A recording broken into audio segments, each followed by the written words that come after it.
The technique that I'm going to explain is a modified master method. The aim of this technique is for the quantitative assessment of eggs and oocysts present in the fecal sample of different animals.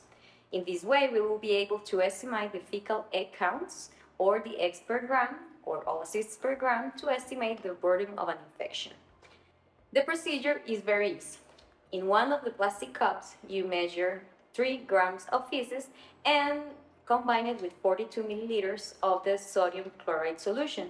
You homogenize this with using the wooden tongue depressor, and then you pass this suspension through the fine mesh in order to remove all solid material that may be available in here.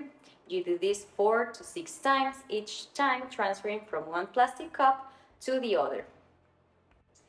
In here, it's very important to keep the suspension thoroughly mixed, and then using the transfer pipette, you take 1 milliliter of this suspension and fully fill the McMaster slide.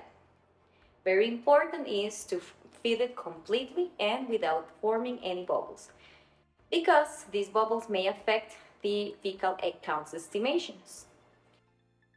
Once the chamber is filled, allow the slide to stand for 5 to 30 minutes before counting, so the parasitic eggs and oocysts that may be present in the suspension might go up and float on top of the chamber. McMaster slides are composed of 2 superimposed slides that contain precisely measured reading chambers, with grid lattices present to assist in egg counting. This slide consists of 2 chambers, each with a holding capacity of half a milliliter.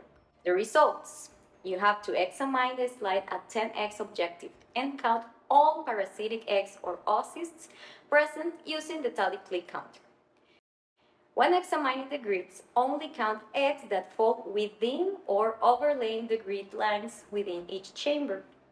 Dilution factor between the amount of fecal sample and flotation solution used will guide the calculation equation to determine the eggs or oocysts present per gram, or eggs per gram or oocysts per gram. To determine the eggs per gram, multiply the total number of targeted parasitic eggs or oocysts counted by the multiplication factor divided by the grams of feces used.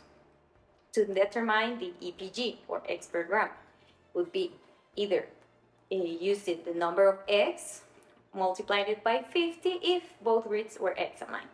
Another option is the number of eggs by 100 if only one grid was examined. Another system will be to multiply the number of eggs by 15 if both chambers were examined in their entirety, or the number of eggs counted by 30 if only one chamber was examined in its entirety.